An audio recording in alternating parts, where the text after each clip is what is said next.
A very good afternoon to everyone. It gives me a great privilege to introduce our guest for today, Miss Mahalakshmi. Let me introduce her before we go on to our interview session. She has over 28 years of experience in the area of hands-on successful teaching and administrative skills. Having had her master's degree in maths, she's also got her B.Ed degree, and she's been an associate with ISA British Council Accreditation. She is a proud recipient of Global Head Teacher, that is the Principal Award by Social Enterprise Challenge by an NGO organization called Teach a Man to Fish by the UK. And she was also invited to be part of the seminar in London to collect her award in the year 2017. She is a passionate maths teacher, and she has created a lot of innovative things like math dance and math puzzles. She has also been instrumental in building Math Lab with a lot of handmade manipulatives. As a principal, she has introduced pedagogies and conducted various activities to develop skills in students. It's really a privilege for us to have you with us, Ms. Mahalakshmi. A very warm welcome to you. Thank you very much. It is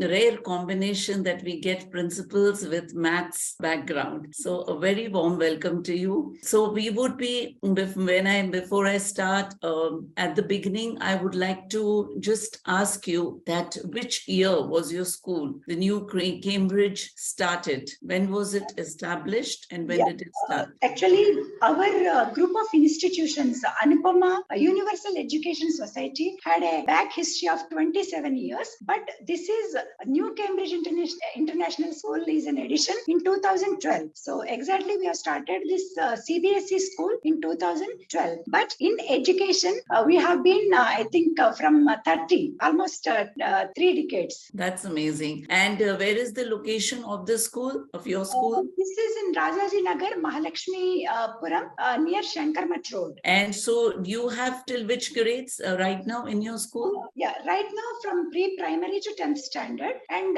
this year we have applied for affiliation. So inspection is next week. So hopefully we will get affiliation for senior secondary also. So we are thinking of starting 11th and 12th in the next upcoming academic year. That would be amazing. So my next question to you would be, Ms. Mahalakshmi, that, we have so many schools in Bangalore, each nook and corner, you find schools. There are so many of them, some of the lanes are actually called the school lanes. How does your school stand to make a difference, with so many schools around? Yes, I do agree that schools are mushrooming like anything, but I would proudly say that the main thing what I would like to say is personal attention, individual attention. The ratio of teacher-student ratio is very nice, like 1:20 you can say, especially in kindergarten and all, maybe you can say 1:10. So we will be able to pay attention to each and every individual. And not only that, even in high school also, teacher will be able to pay attention to every individual and cater to every individual's needs. And not only that, diversity in activities. We do have lots of extracurricular activities. There are some schools maybe not having those kind of things. And not only that, we always do creative activities. To main intention is to make the students to face the future. Not only that, 21st century skills. We want to develop in them 21st century skills. So that is our specialty. So for example, like entrepreneurship, very innovative kind of activities we do here. That is our specialty. Apart from that, we do provide lots of extracurricular activities even after school hours also. After school hours also, we do provide music classes, dance classes, sports, all these, ma'am. Yes. That's amazing. That sometimes we don't find, because we don't, I don't want to use that word, but I don't want to stuff the classrooms with students. Quality should be there. If the classroom have the ratio teacher and student ratio is good, then only they will be able to get the proper concepts from the teacher. So we do not extend the section beyond 25. That's very good. That's very good. And like you said, it's very important that the teacher and student ratio remains perfect, because this is a good student teacher ratio where teacher is also able to concentrate on all her children. That's a good thing. So when you say that many sections like up to Z sections we don't want, but we want we want our teachers to give a quality time to students. That is our main intention. Yes, absolutely. That's a very good thing to think about. And when you say that you have very creative activities, you talked about entrepreneurship skills. Could you throw a little light on that? What are these activities which are very different in your school as compared to the other schools? Yes, ma'am, definitely. So I have introduced this pilot project, entrepreneurial skills. So here, right from the beginning, planning, only it is student involvement. Is there only students involvement? So right from the beginning, how to collect money, who are the capital investors, and who will purchase the raw material, and with the raw material, how they are going to make the items, and what will be the cost price, what will be the selling price. All these students only have done, and of course, parents are our stakeholders are our capital investors, and we have given back their money, capital amount we have given back, and whatever proceedings we got from the entrepreneurship, that was given to orphanage, old age home, as well as child protection center, to various centers we have given. So through this activity, students have learned so many skills like time management, teamwork, planning, and not only that, moral values. Because nowadays, see, it is very important need of the hour that a student should know the moral values of life, value of money, value of people. So through this entire activity, they have learned many skills, and we were so amazed to see the kind of. So see, through this activity, they were exposed to learn many skills, as I told you. Okay, and one more thing I have introduced. It's a very unique project, that parents day out with children. That means a parent is allowed to sit in the classroom to observe. One day they take, along with the students, they take all the classes, and they will be able to know how teacher is teaching, how students are reacting, and they were taking lunch with the students, and with the even snack break, and when they go to sports, they go along with them. So complete one day whole observation, how teachers are going. So, and we have taken their feedback very positively, whatever feedback they have given. So this is a unique activity we have done, and we, of course, we are going to continue these kind of activities. And not only that, planetarium in our school itself, we have set up planetarium, and we have explained how this complete that celestial world. So these kind of things we do, ma'am. Wow, that's amazing. It's so interesting to hear all this. So these entrepreneurship skills that you're talking about, you basically start this from which grade? Actually, right from 7th standard, ma'am. 7th standard to 10th standard. Remaining students, they were also very interested. They wanted to prepare items. So right from 3rd standard to 7th, whatever they can make. So first we have explored their talent. So right from 3rd standard to 10th standard, they have prepared a lot of articles. That time we came to know students how talented they are. The 3rd standard child nicely painted on a kerchief, like that. Just we have explored their talents. We have given them just open opportunity. Whatever talent you have, you can exhibit. Parents were their overwhelming response we got. Even we were very happy to recognize their talents. That's amazing. It's really interesting what you're doing in your school. Moving on to the next question, I would like to know from you, what do you think is the best way that a child learns? Of course, there are, each child is unique, but what do you think if the parents had this question, that my child is not learning the way a teacher is teaching in the class, what do you think is the best way for the parents to go about with their child's learning? Best way is experiential learning. Only experiential learning. That makes the child learns the concepts very well. So a child should get the experience. So unless he gets the experience, I would say from concrete to abstract, not the reverse way, abstract to concrete. Just child must explain what he has learned. So that experiential learning learning, maybe with hands-on activities, all those things. So a child is exposed to experience, and then a child must be exposed to experience the concept and then learn. Mainly experiential learning, as even CBSE suggested, experiential learning is the best policy, ma'am, for a child. When parents usually come for admission, the very predominant question on their mind is that, whether the school is CBSE, ICSE, IGCSE, IB, and they have their own thought process. They don't have really the complete understanding of what the boards are about. But do you think that any kind of a board, whether it is CBSE or ICSE, does it really define a child's success? No, ma'am. No, I don't agree for that, because see, when a child goes out of the school, he should be able to face the future. Marks do not matter at all. So we have to prepare the child for the 21st century. So here, board marks cannot decide a child's capability. Small example I will tell you: those who are very bad in mathematics, they have done lot of profit in entrepreneurship. So what is that? So that problem solving skills, critical thinking skills, that should make a child stand. Okay, board exams cannot decide a child's caliber. Absolutely. But it's very pathetic that colleges and all are based on only marks, but marks cannot judge a person's caliber. Absolutely. Because see, we just it's a rote learning and a rote way of writing answers. So I won't agree for that, ma'am. Of course, we say that teachers are the pillars of any school, because naturally the kind of teachers that there are, it talks about how good a school is. So I would like to understand, what is the criteria, if there is any, that you follow while selecting your teachers at New Cambridge? See, as a mathematician, I already told you, my motto is whatever we hear, we forget. Whatever we see, we may remember. But whatever we do, that we will learn. Okay, so that concept. So I always prefer teachers with a versatile talent. Like, see, I don't want a teacher to give only lecture. So even in demos also, I always see their talent, whether they will be able to reach the children. First of all, their way of verbal communication, non-verbal communication, and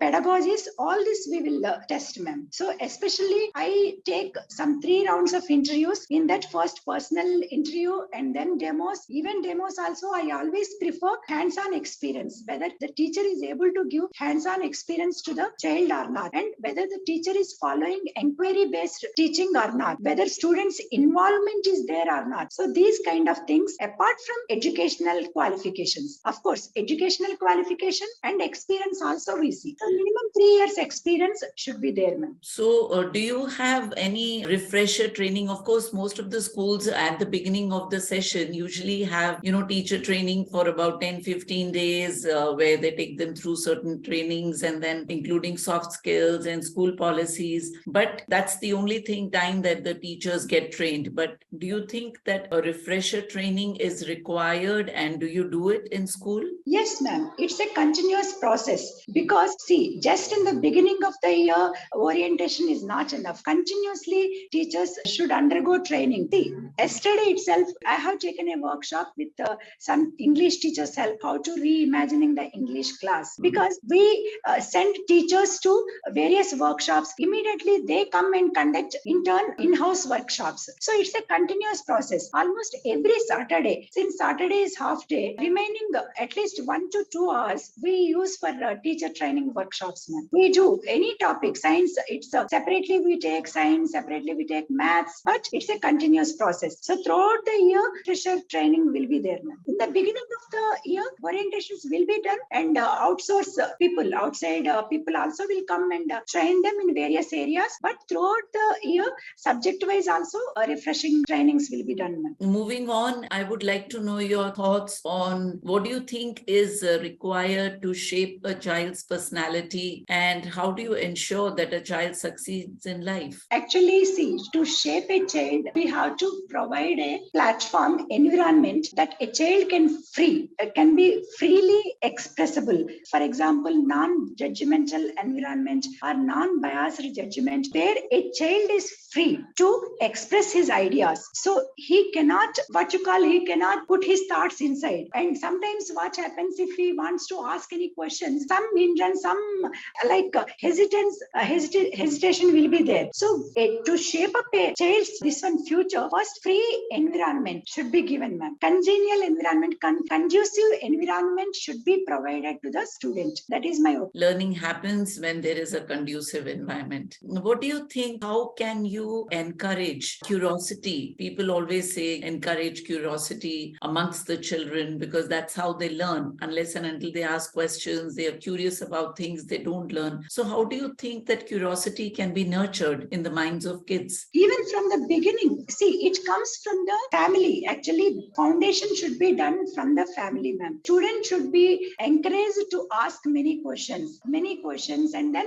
if we keep our classes or make our classes interesting, then automatically curiosity arises. So how this is done, even from childhood, a 3-year-old or 2-year-old, if parents are able to answer their questions, then automatically he will become, more and more curious to learn things. So I feel that it all depends on the teachers and parents, ma'am. The way they bring the things to them, out of that curiosity arises, and then he will be able to answer. Of course, yours sounds like a school which believes in a lot of activities. So probably you've already answered that question because you don't think that academics alone is going to help the child to succeed in life, right? Having said that, I would like to know from you, what are the important events that you conduct during the year, and are there any annual events, and what are the regular events that happen? Regular events as per academic planner, regular events like co-curricular activities, sports day, annual day, lots of regular activities we do, ma'am. And apart from that, these kind of, as I told, every year just we thought of introducing new things. Even language days also we'll conduct, like French day, Kannada day, Hindi day, and not only that, library day. For example, parents are invited to sit in the library. So along with their children, they can read. So these kind of activities we do conduct apart from regular activities, ma'am. I'm assuming you have your annual and your sports day as well. Annual sports day. These are all regular calendar events. Yes. Annual sports day, annual day, and even environment day, August 15th celebrations, 26th celebrations. All these celebrations will be there, ma'am, according to the calendar. Because through these activities, not only we want to protect our traditional values, also we want to tell the students the value of our traditions, cultures. We do conduct lot of even these kind of activities like Krishnastami, Christmas. So these kind of activities also will be conducted, ma'am, throughout the year. Is there any of the events where children take part, especially bigger events like sports day, annual day? Do you have a criteria for selecting the children? How does it happen? Yes, ma'am. First, we do give an opportunity to participate in sports to each and every student of the class. Okay. So preliminaries will be conducted, and then qualifying runs, qualifying phases will be there, and then if the students are qualified, then semi-finals, then finals. We will be giving chance to each and every student. It's not that only picked up students and those who are having sports, those who are having sports certificates. We don't do on that criteria. All 30 students or all 25 students will be given chance. Under what circumstances do you consider, or the teachers term a child special? And do you have any kind of accommodations where you can take these children under special educators? Is there some kind of criteria, or is there some kind of help for these children available at your school? Yes, ma'am. We do have a special educator. We do have counselor, and even life skills. So see, these at the early, maybe around 3 years, a parent or a teacher can identify. I don't want to call them as special, but over the period, we can observe them, and then we can say a lot of AHDS, attention deficiency, or their motor skills, all those, through which a teacher can decide child whether he needs any special additional help and all. And some assessment tools also we do use by our special educators, and then we will decide usually that a child needs additional help, and we do have provision for all these special those who are having learning disabilities and all, we do have 3 teachers, ma'am, for especially taking care of this. Okay, that's interesting. So you have a teacher who shadows them in the classroom, or they are taken to a special resource room?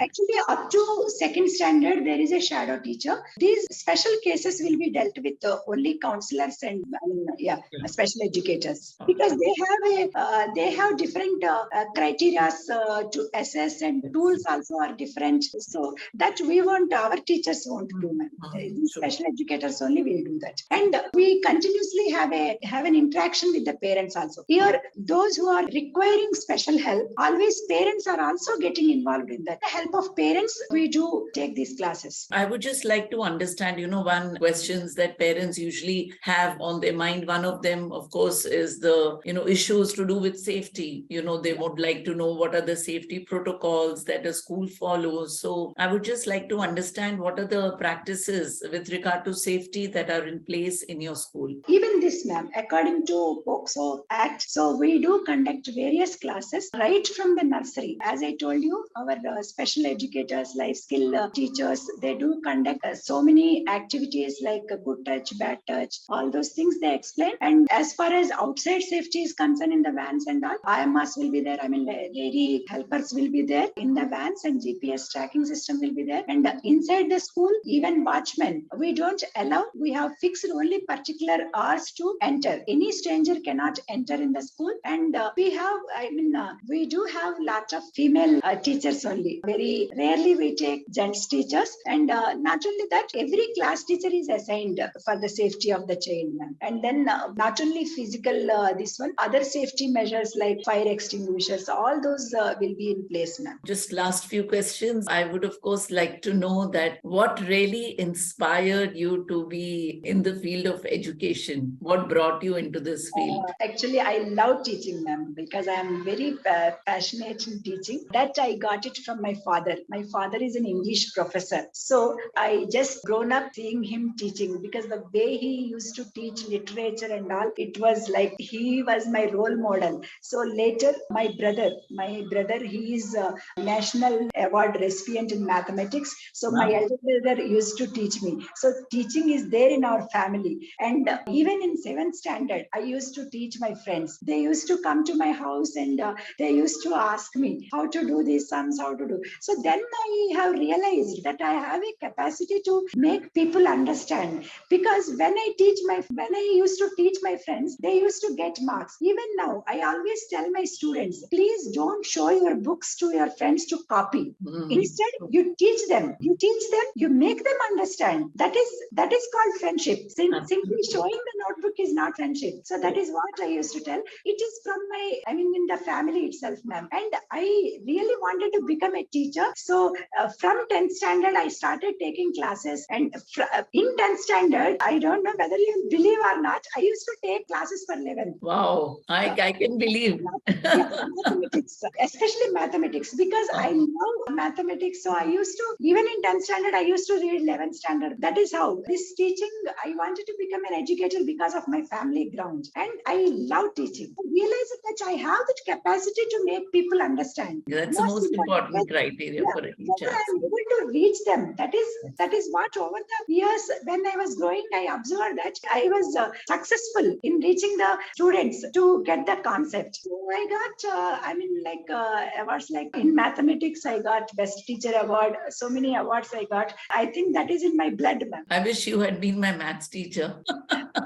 I never used to like maths, but yeah, I think that is a job to make math interesting. Yes, I think a teacher can, that's why they say, we don't know where your influence ends, because a teacher can make so much of difference in the lives of children. Absolutely. Almost towards the end, I would just like to know that the Skoolz, that is our organization, how has, of course, you're just starting out, but how has your experience been with the organization? How do you feel about it? as you said, still we are in initial phase, but I have been going through your website, Skoolz, and it gives a very good platform to all the parents, ma'am.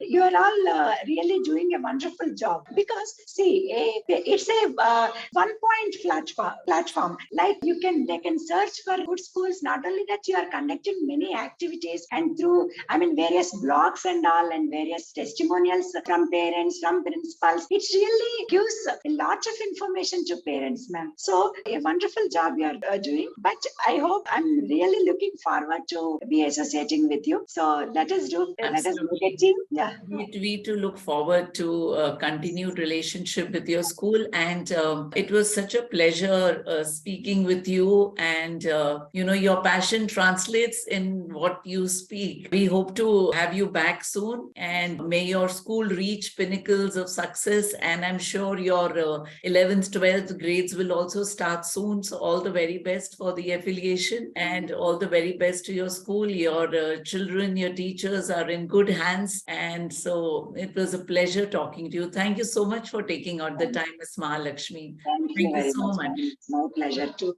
Yes, thank you. Thank you. Thank you.